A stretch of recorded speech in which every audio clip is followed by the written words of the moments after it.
Tout le monde est là. Bonjour, bienvenue à Demande à Sam, épisode de 41. Déjà 41 aujourd'hui. Donc aujourd'hui, je vais un petit peu mieux qu'hier, ce qui est une bonne chose. Aujourd'hui, on va parler d'un problème avec un deuxième chat et on va parler de comment corriger un chaton. Premièrement, avant de commencer, je vais vous dire, des fois, il faut faire attention à ce que l'on souhaite. Parce que j'ai souvent souhaité justement ne plus avoir d'animaux dans le refuge pour pouvoir fermer le refuge. Parce que moi, pour la raison que je fais le refuge, parce que oui, je suis un passionné des animaux, mais c'est parce qu'il y a un problème de surpopulation. Donc, j'ai toujours dit que j'aimerais ça le jour que je vais pouvoir fermer mon refuge, que je vais pouvoir continuer à travailler avec les animaux dans d'autres choses. C'est plus significatif là, en voulant dire que donc le besoin pour les refuges n'est plus là, même s'il va toujours être là. Mais c'est quelque chose que je me plais à dire justement, là, juste pour montrer que la raison pour laquelle je suis là, c'est pour essayer d'aider les animaux qui sont dans le besoin, puis que ça peut se corriger si tout le monde s'occuperait bien de leurs animaux. Mais là, disons que c'est quasiment ça ce qui se passe présentement, justement, avec toute la crise du COVID. C'est dur de gérer un refuge pour animaux quand tu n'as pas d'animaux. En tout cas, c'est ça. Je voulais juste vous commencer en disant de faire attention des fois avec ce que l'on souhaite, parce qu'on peut l'avoir, mais peut-être pas dans le bon contexte. Parce que je sais que éventuellement, les choses vont revenir, parce que déjà, là, tantôt, j'ai eu une demande d'abandon pour quelqu'un là qui est déconfiné et qui doit se départir de son animal. Donc, c'est sûr que c'est certain que ça va arriver éventuellement. Mais disons que c'est juste dur pour les reins d'un refuge pour animaux quand ton travail, c'est de t'occuper d'animaux abandonnés puis qu'il n'y en a pas. Ce qui est une bonne chose, mais qu'on va voir plus tard, d'après moi, va se corriger, mais dans pas le bon sens. Je ne sais pas si vous me suivez, mais en tout cas, moi, ça fait du sens dans ma tête. Je vais vous présenter, avant de vous parler, là, je vais vous présenter, de répondre aux questions, je vais vous présenter Ozzy. Boum! Ozzy, c'est notre seul chien qu'on a, donc on va le présenter.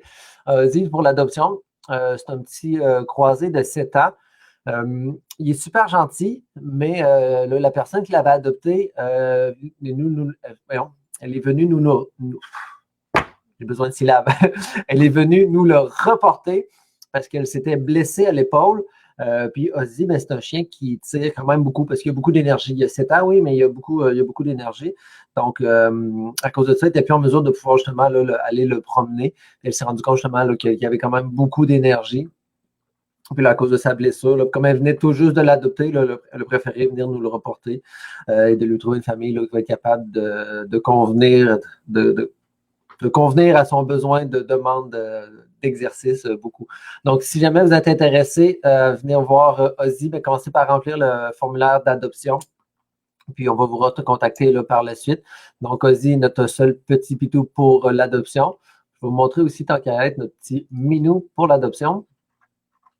Boum, John. Donc, John est notre seul petit minou pour l'adoption. Donc, on a un chien, un chat. Donc, s'il y en a un de ces deux animaux qui vous intéresse, faites une demande d'adoption. Donc, on va y aller avec les questions. Donc, ici, j'ai une question d'encore quelqu'un, j'ai oublié de prendre son nom, parce que je fais des impressions d'écran, puis des fois, si je ne pense pas prendre tout l'écran, il me manque le nom de la personne. Je vais un peu vous résumer, parce qu'elle a fait quand même un long texte. C'est ça dit, je suis pas mal dépassé que j'aimerais bien avoir quelques conseils au lieu de fonctionner au radar. Elle a adopté un autre chat en mi-février, puis pas longtemps après, ça a été le confinement. Puis elle l'avait adopté parce que son autre chat était ennuyeux. Puis il était toujours collé à eux, puis elle sentait qu'il avait le besoin d'aller à l'extérieur. Suite à sa séparation il y a 2 ans, c'est ça, elle a trouvé qu'il s'ennuyait de plus en plus rapidement et de plus en plus facilement. Donc, elle s'est dit, je vais lui adopter un nouveau compagnon qu'elle a pris justement là, au CAD à Lévis. Mais ce chat-là était créatif, vraiment beaucoup plus créatif. Au début, elle n'avait pas l'approcher, elle ne pouvait pas le flatter, il se cachait dans la maison. Donc, son premier chat ne l'aimait pas beaucoup. Éventuellement, là, il s'est mis à être un petit peu plus dégêné. Mais là, à partir du moment qu'il était dégêné, 2 jours avant le confinement général, son premier chat, là, il a commencé à le fuir, à se cacher, à lui coucher après, à feuler après. Donc, c'est ça, là, elle cherchait de l'aide, mais là, à cause du confinement et tout, elle n'a pas été en mesure de trouver de l'aide. Puis là, depuis une semaine, son chat qu'il avait avant est parti. Il donne aucun signe de vie. À dire que je suis inquiète, c'est peu. Je suis morte d'inquiétude, mais aussi de culpabilité. Donc, j'aimerais savoir s'il y a des choses que je puisse faire pour favoriser que mon premier chat revienne à la maison et que devrais-je faire pour le deuxième chat? Est-ce que je dois prioriser un chat sur l'autre, laisser faire le premier, faire adopter le deuxième? Je suis largué. Donc, personne dont je ne me rappelle plus ton nom, je te dirais que ben, c'est sûr que je n'ai pas de réponse genre précise à te donner. Ce que je peux dire, c'est que quand tu as eu ton deuxième chat, si jamais tu en as d'autres et si ça peut être utile pour tout le monde, la technique d'introduction, c'est quand même vraiment important. Même si l'autre chat il est craintif, le fait de faire la technique d'introduction, ça va peut-être l'aider justement à tranquillement, pas vite, apprivoiser son nouvel entourage, apprivoiser le nouveau chat, les nouveaux membres de la famille. Encore là, je vais la remettre sous les commentaires finalement. Donc, c'est pour ça que la technique d'introduction, ben, c'est la chose à faire premièrement. C'est sûr que là, elle n'a pas été faite, donc c'est pour ça qu'il y a peut-être une certaine petite animosité entre les deux petits minous. Là, pour ton autre qui est perdu, je te dirais, mets des affiches partout, appelle ton centre de services animaliers, essaie de faire vraiment le plus de recherches possible. Des fois, tu peux mettre aussi peut-être une litière à l'extérieur, une litière qu'il utilise, là, qui n'a pas été nettoyée pour lui rappeler son odeur. Je dirais qu'il y a plein de petits trucs là, pour essayer de faire ça. C'est sûr que moi, je te dirais, ne te débarrasse pas du chat que tu as là présentement en te disant, ah, peut-être que l'autre va revenir, parce que tu vas peut-être te ramasser malheureusement plus de chat. Donc, moi, ce que j'essaierais, c'est que si jamais tu retrouves ton autre chat, ben, fais-le là, la technique d'introduction. OK? Comme je te dis, la technique d'introduction, je vais la mettre là, sous les commentaires en bas. Donc, ça serait temps justement là, de récupérer, si tu retrouves ton autre chat, de faire la technique d'introduction avec les 2 minous. C'est sûr, tu fais la technique d'introduction avec le nouveau quand même, là, mais justement, de faire ça, là, ça va peut-être aider un petit peu à ce que les deux se réconcilient. Comme ils ont eu un petit break, là, ils se sont perdus chacun de leur côté. Puis moi, je te dirais que fais pas adopter le deuxième parce que là, peut-être ce que tu t'es rendu compte, c'est peut-être que ton chat, que tu te rendais compte qu'il est très dépendant, affectueux, il l'est avec les humains, mais il n'était pas autant avec un autre animal. Donc, si jamais tu veux le faire adopter le deuxième, mais que tu n'as pas l'intention de t'en radopter un parce que tu dis que tu en gardes un, ça c'est correct. Mais je te dirais, fais pas adopter ton deuxième en disant je vais aller en trouver un autre qui va bien s'adonner. Parce qu'on ne le sait jamais. On ne sait jamais que quand on adopte un animal, si notre animal déjà, ça va bien se passer ou non. Comme je disais, la technique d'introduction est quand même importante. Sinon, ben, c'est de la patience. Moi, j'ai eu plusieurs animaux au cours de ma vie à cause du refuge. Puis, il y en a des fois là, que ça prenait quelques jours, il y en a des fois que ça peut prendre quelques semaines, donc ça prenait quelques mois avant de dire qu'ils commençaient à se côtoyer. Regardez, là, depuis un certain temps, là, j'ai Isis, mon chat que j'ai depuis à peine un an, justement, que j'ai pris au refuge. Là, a commencé, elle puis Ruby, là, à se courir après puis à jouer après. Là. Donc, ils courent après. Donc, c'est comme entre le jeu, entre qu'est-ce que tu fais chez nous, là. Mais vous voyez, ça fait quand même depuis mars que Ruby est ici, puis ils viennent juste de commencer. Donc, moi, ce que je te dirais, c'est essaye de mettre tout en place pour pouvoir retrouver ton deuxième chat, des annonces, appeler un petit peu partout, sur Facebook aussi, ça va être vraiment beaucoup. Si jamais ton deuxième chat revient, fais une technique d'introduction avec, si son premier chat revient, fais une technique d'introduction avec le deuxième chat, comme si c'était lui qui venait juste d'arriver à la maison. Comme ça va peut-être les aider, ces deux-là, à se familiariser. Commence à y aller avec ça, puis par la suite, laisse les choses aller. Je te dirais, tu vois là que ton premier chat, il y a peut-être de la misère avec d'autres, donc ça ne sert à rien d'essayer d'en ramener d'autres éventuellement. Il y en a déjà un à la maison, donc essaye de t'arranger avec la technique d'introduction là, pour que ça marche bien l'un et l'autre. Puis c'est ça, là, je te dirais non plus de ne pas laisser faire le premier parce que c'est sûr qu'il te cherche, puis il doit sûrement avoir hâte de rentrer chez vous. Je pense qu'il est peut-être juste allé se promener un petit peu, parce que moi, tu mentionnais qu'il aimait ça aller dehors, peut-être qu'il est juste allé se promener un petit peu, puis que là, il est perdu ou je ne sais pas quoi.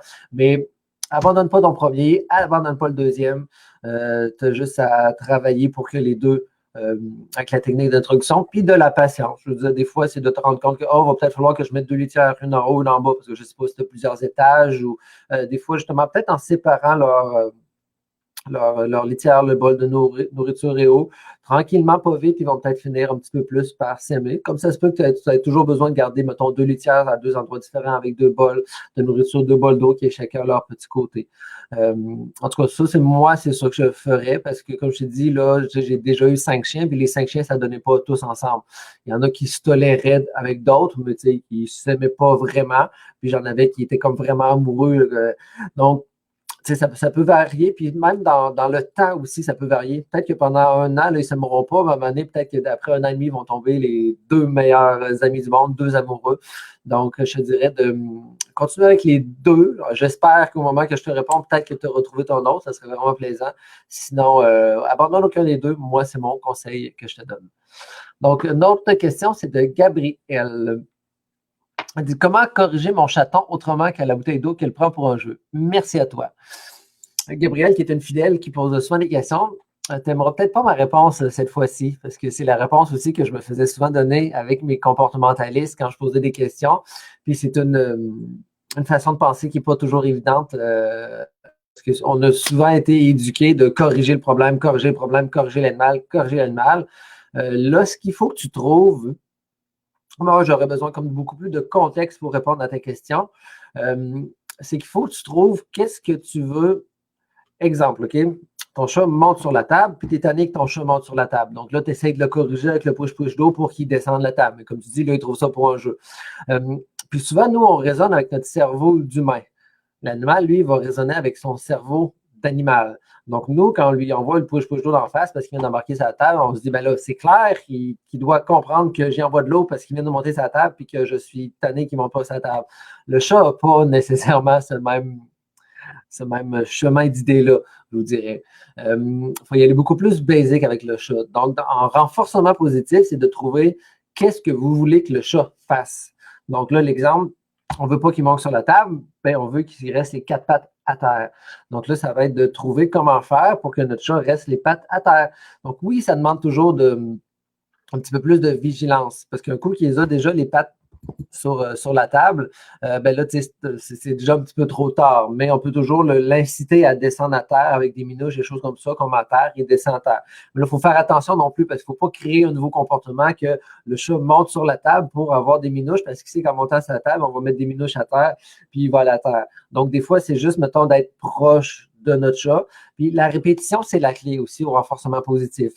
Donc, mettons, on voit que notre chat est en train de vouloir monter sur la table. Oh, on met des gâteries à terre. Oh, OK, il va aller prendre les gâteries. Donc, à chaque fois qu'on voit que notre chat est en train pour faire l'action de monter sur la table, on y met des gâteries. Oh, il va trouver que c'est beaucoup plus intéressant le sous-sol, le sol. Donc, où il vient pour monter sa table, on prend le jouet, on commence à jouer avec. Donc, lui enlever l'idée de monter sur la table, ce qui n'est peut-être pas nécessairement facile, mais la raison pour laquelle, mettons, que le chat va souvent monter sur la table, c'est parce que les chats aiment ça, être en hauteur.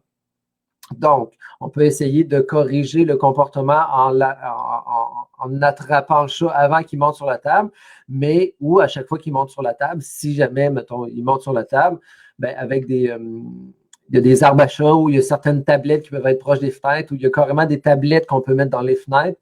Donc, c'est de prendre le chat et d'aller le mettre sur le tablette pour lui montrer si tu veux être en hauteur, regarde, c'est là en hauteur, et ajouter des petites minouches. Donc, essayer d'enlever le côté de comment est-ce que je fais pour corriger mon animal pour qu'il arrête de faire un comportement que je trouve indésirable. Il faut plutôt avoir la mentalité de... voyons. Il faut plutôt avoir la mentalité de qu'est-ce que je veux que mon animal fasse. Donc, souvent, c'est ça, des fois, quand je parle à Pierre ou à Alexandra, je suis tanné qu'il fasse ça. Je voudrais qu'il arrête de faire ça. Il me disait toujours, qu'est-ce que tu veux qu'il fasse? Puis là, mais je veux qu'il arrête de japper. Mais qu'est-ce que tu veux qu'il fasse? OK, ben je prends pour un chien, je prends pour un chat, là. OK, bon, ben je voudrais que quand il y a quelqu'un qui vient à la porte, il vienne me voir, dire ah, OK, là, on va travailler là-dessus. Donc, Gabriel, si tu veux aussi m'en répondre, ça va faire plaisir là, de voir si je peux pas t'aider un petit peu plus. Donc, c'est quoi les comportements que tu voudrais qu'il arrête? Réfléchis à ça. Puis réfléchis à qu'est-ce que tu voudrais qu'il fasse à la place. Là, je t'ai donné un petit exemple avec la table. Ça peut être aussi bien d'autres choses. Là. Donc, c'est ça le renforcement positif, c'est de trouver finalement qu'est-ce qu'on veut que notre animal produise comme comportement. Puis on va travailler sur ce sens-là plutôt que d'essayer de corriger avec la punition des comportements qu'on trouve, nous, indésirables. Mais que l'animal, lui, s'il le fait, ben, il y a une raison, puis il doit être bien content de le faire.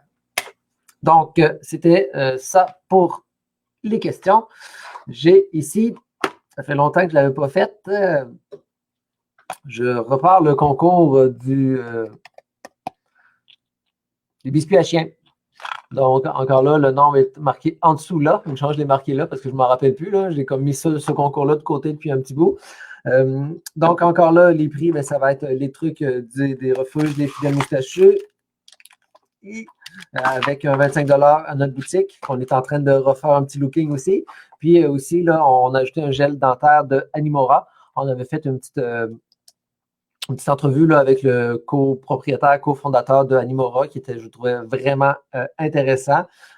Puis depuis cette entrevue-là, là, moi, j'ai commencé à donner ça justement là, à mes chiens à la maison. Surtout Ruby, là, les autres, maintenant qu'il n'y a plus de dents, ils n'aiment pas grand-chose. Mon petit coco, il n'y a plus de dents. Puis c'est ça, il adore ça, là, parce que ce qui est le fun, en parenthèse, avec ça, versus toute autre pâte dentaire pour les animaux, c'est qu'on n'a pas besoin de brosser les dents avec ça parce que la canneberge, la molécule de la canneberge vient faire le travail. Donc, simplement d'en mettre sur notre doigt, d'en mettre sur un jouet, d'en mettre sur quelque chose, puis que l'animal l'ait dans la bouche, ça vient faire le travail. Donc, c'est une habitude à prendre qui prend 30 secondes à tous les jours. Je plaide coupable, je ne le fais pas encore à tous les jours, mais presque. C'est juste une habitude à prendre. Là.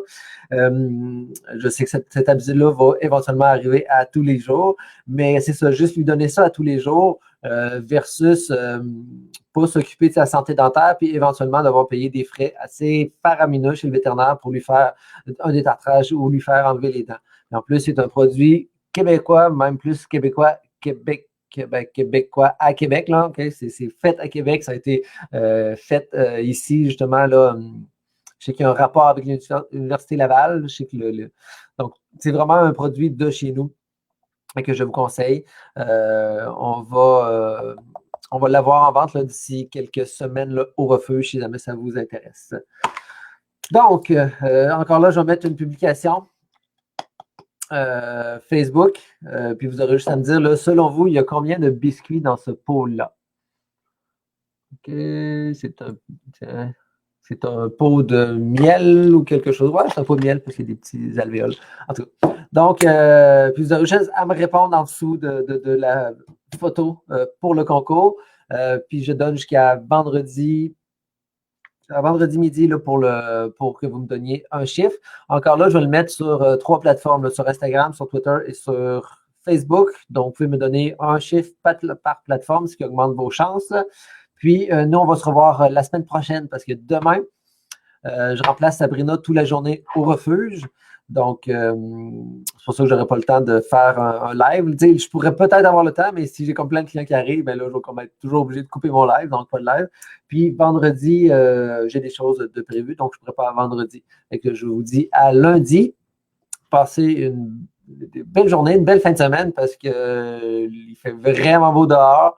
Puis les prochains jours aussi, j'ai vu qu'il annonçait comme vraiment beau. C'est l'été, enfin. On peut aller dehors, on peut en profiter. Donc, amusez-vous.